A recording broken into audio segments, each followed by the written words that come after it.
Hey guys, welcome back to the Tukes and Tires YouTube channel. As always, I'm Zach, and this week we're installing this Fitech harness on my K5 Blazer, and for the first time ever, we're getting her fired up in between these frame rails, so here we go.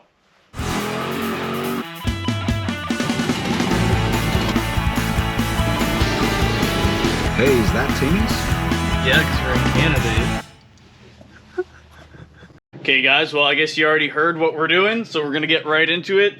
So I've already been doing some stuff so that we can get this thing running. Hopefully it's gonna run in this episode in the truck, so that'd be pretty cool. But I've already started on making some AN lines. I only have enough to make up one line for the pressure side. I'm probably gonna have to use, I got some fittings so I can do like just a regular rubber hose for the return line, but I'll change that out once I get more of this braided line. But we're gonna see about getting this harness set up in the truck. So obviously my truck had a factory computer hole, so we're gonna just reuse that because I mean, hey, make it look as factory as possible. So first thing I think what I'm gonna try to tackle, what's going on, Lacey? Huh? What are you doing? Yeah. But first thing I think I'm gonna try to tackle is I'm gonna reuse this factory mount that was in the truck. All I'm gonna do is I'm gonna cut these walls down off of this, and we're gonna see if we can get that mounted up in the dash up in there. So I'll let you guys know once we get there, because I feel like it's gonna be pretty tricky to film that, trying to get that up in there, but should be a piece of cake. I gotta find the grommet still. I don't know where I put that and clean it up, but I'll show you guys what that looks like once I get it made up, and once I have the AN line made up. It should be looking pretty slick. Also decided I'm probably just gonna pull the plug, buy vintage air, so you guys are gonna be able to see that. And we're gonna dig into the factory harness and take out wires that we don't need. So, but that'll be a different episode.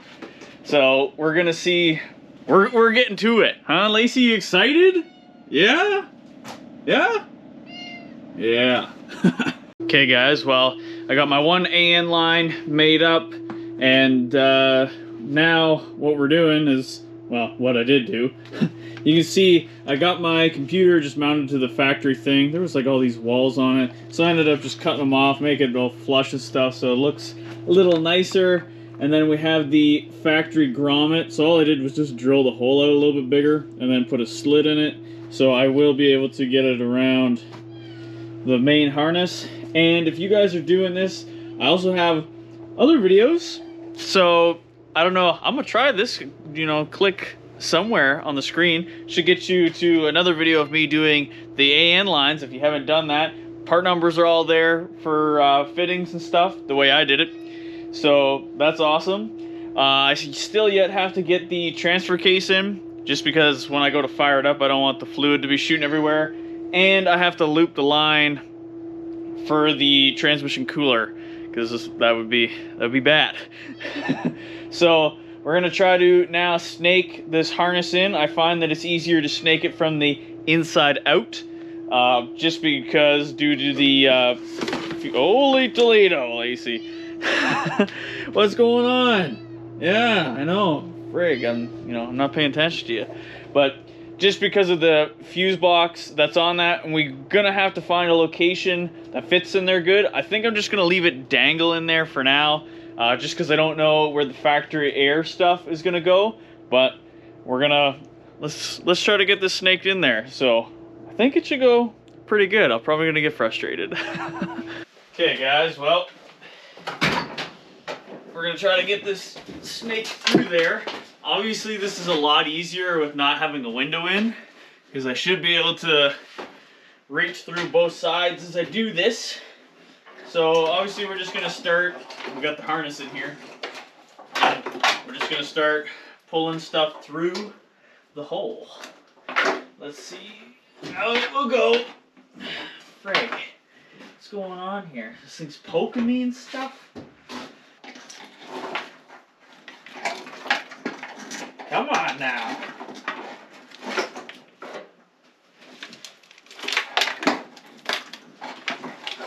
So obviously you're doing this by yourself.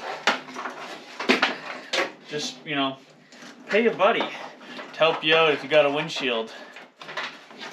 My dad is off gallivanting right now, so, you know, I'm all alone, other than Lacey. And she's letting me know, huh? Yeah, okay. Hey, what's going on? Huh? What do you know? Lacey! Okay. So I think we got everything we need out there right now. They do give you like jumbo amounts of wire. So that's a thing. Lacey, what did we do with the... There it is. So they give you lots of wire, and there's going to be lots of it inside. What I do is I'm going to show you a little thing. Yes, what's going on? Huh?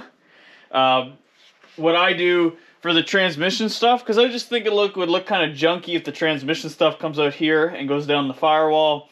So what I end up doing is, and I'll show you, I'll drill a hole close to where the plug is over there for the... It's like, I guess it'd be like the stuff that actually shifts the tranny. But, yeah, we'll just make up a plate to go in there. I'll show you guys later. But this is going pretty good. Okay, guys. So, wow, you're seeing what I'm seeing. So, like, for anybody that hasn't done fuel injection before, don't be scared of it. I know when I first got into it, you know, it is a little bit of a tricky thing, and you are scared that you're going to screw something up. But with these Fitech systems and a lot of other fuel injection systems, they are pretty bulletproof. Like, you can't mess this up. Sometimes I know when it comes down to programming it, that can be a little frustrating.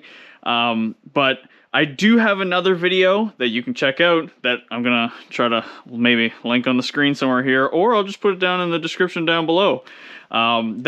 Where we did diagnose some problems with this engine. It didn't look as pretty as this.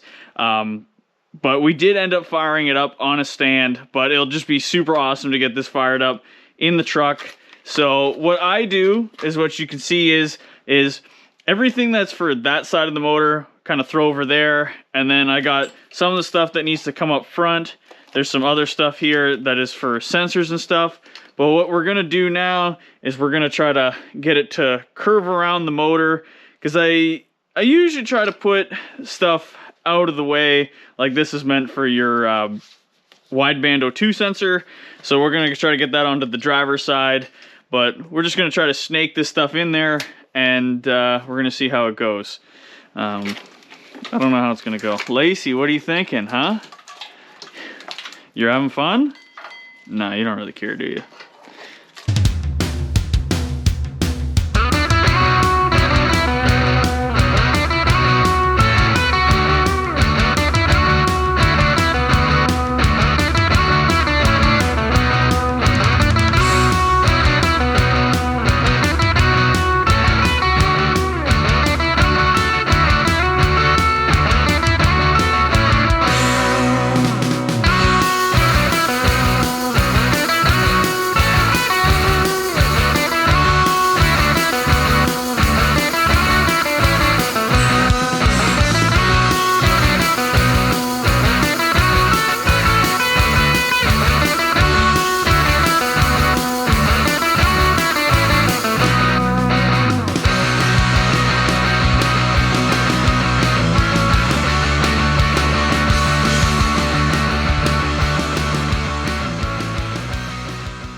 There is 2 grounds. The best thing is to get these directly to the ground, because I know a lot of these things do have ground issues that when they don't want to start. What I'll do sometimes is I'll try to get these underneath the same head bolt in the back, and then I usually put a grounding strap directly to the head from the battery, and then one to the chassis and everything, just to make sure. What's going on, huh? Just so that we get a good ground.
there should also be another ground. I think that's still inside. So let's go look at that. What are you doing, Lacey? Yeah. You can see I just still have my stuff on the floor here because there's going to be a lot of stuff that we need to deal with on the inside. But I feel like for now, to fire it up, it should be all right. And what I was talking about before is roughly around this area is where that plug is on the transmission. And then there's also going to be one in the back for the speed sensor. We're going to do something pretty slick for the speed sensor that me and Dad done on his truck to show you guys, but that might be in another video. I usually I'll just hole saw a hole out here. We'll make a nice plate, and then wherever it is, there's still some transmission wires that are up here that need to be plugged into my external harness that I bought. But a wire like, where is it here? Oh yeah, this is the ground. I need that outside. But there is the vehicle speed sensor, wherever the frig that wire just went. Lacey, where is it? Do you know where it is? Oh, there it is. So this wire, same deal. I'll also just run it through that hole, and it just gives you a lot of extra instead of trying to run it outside. So we're gonna finish up getting this harness put in here. I might try to bolt it in, might leave it like this for now, because I mean, to run it, that will be perfectly okay. And it'll go along with all the other junk that I have in here. And Lacey can lay on it. Yeah. Okay guys, we got all those wires ran in there, all those things plugged in. Just remember, try to, you do whatever you want, but I usually try to make it look as nice as possible. Obviously, there's going to be like a jumble of wires behind the intake because you can't do much with it. But I think it's not looking too bad back there. I mean, it is what it is. I still got to get back there to do some like oil pressure sensor stuff and whatnot, but should be all right. I'm gonna have to get some new coils and stuff because those ones are looking kind of, janky looking. They're all old and stuff, but they'll do for now, hopefully. But you should be able to see how, I don't know if I'm gonna shove you through this hole over here. You should be able to see how I got my computer up in there. It's looking pretty sweet. Wires kind of just go through the grommet, come out there, look pretty factory through the factory location. I still gotta do a return line, gotta put the starter in, gotta loop the transmission lines, and put the transfer case in. But the next time when you guys see this, it should be firing up. So it's looking pretty sweet. Here we go. Okay guys, well just before we start the truck up, I thought I'd show you these few little things that I'm doing to make this harness work in the truck. So obviously we need to get the wires down to the transmission. And I've done this before on another truck that I've built. So what I do is you can see I got a hole here with some nut certs in it. And I got myself a nice plate that I slit with it's like a piece of aluminum. And I make a grommet in there. And that allows us to, obviously you can see the hole's bigger here. So we're able to shove both wires through the hole. Okay, now with movie magic, it'll be in there. So then we're able to hook the wires into the grommet, and then we should be able to bend this back, and then with those through the hole we can screw this plate onto the tunnel here. So that's one thing, and now we got to go up to the bench so I can show you the other thing. Okay guys, well this is the other thing I'm going to be talking about. It has to do with the transfer case and the vehicle speed sensor. So obviously in your truck you'd probably have one of these things. This plastic gear goes on like this, goes to a cable, and you could buy the Dakota Digital thing that screws on here. But I'm the type of guy that I like to be able to walk into a parts store and buy the sensor I need and not wait for it, because especially with this, like the Fitech, that it uses the speed signal to shift the training. It's kind of important just in case you want to move. So me and Dad, we did this on his truck and it worked out like really good. I I don't know if there's anything else out there on the market like this, but it's pretty sweet. So obviously we take this gear here, and you can see, so out of a 233C, or this is a 2000s era Silverado transfer case, that this reluctor wheel is the exact same spline, which this is 39 spline.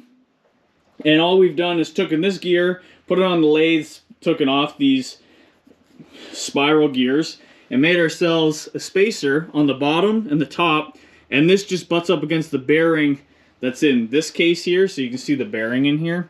So basically, we just have to make it as long as this one to fit in there to get this into the center where the reluctor wheel has to pick up on the other pickup. And what we've done is you can see here that we've made up a plug and a bung, and just made it so that that factory sensor could screw in there. I mean, I'm not the best aluminum welder in the world, so I just JB welded it on there. Should be fine. But I'm actually thinking about taking it somewhere to have them do like a CAD design on it, and we might start selling them. So if you guys are interested in something like that, you know, it's pretty easy to do, especially on these ones where the case just cracks apart here. And the only reason I say the other one to get that reluctor wheel, the 233C, that's out of like a Jimmy or Blazer style, you know, S10 style Blazer like that, is that the back housing comes off like this, and you don't have to split the whole transfer case. Not like this one down here. This one is a pain in the butt to split. So, you know, if you guys are interested in something like that, it works out pretty slick. There's a little bit of a modification you have to do in there. You can see that you have to grind out the bottom, and modify just the factory clip to hold this in there. But with a little RTV on that, it shouldn't leak, and we'd have ourselves a factory sensor. So let me know what you guys think about that. It works out pretty slick, and I can walk into any part store and buy that sensor just in case something happens. But we're gonna get to firing this up now. That's kind of the last piece of the puzzle. But here we go. It's gonna be pretty exciting. Okay guys, well, we got everything hooked up. This motor did have a misfire the last time we ran it. It's got some different injectors in it now, so I don't know if that's gonna help or if it's gonna need some new coils or spark plugs or whatever, but I mean, it'll be enough to get it running right now. We bled the air out of the fuel system, primed it a couple times, did the initial setup on the handheld. I'm pretty sure I have another video doing that stuff, maybe on Dad's motor. So if you're looking for that information, just hop over on that one. But we're gonna try to fire it up here. So hit her, Dad.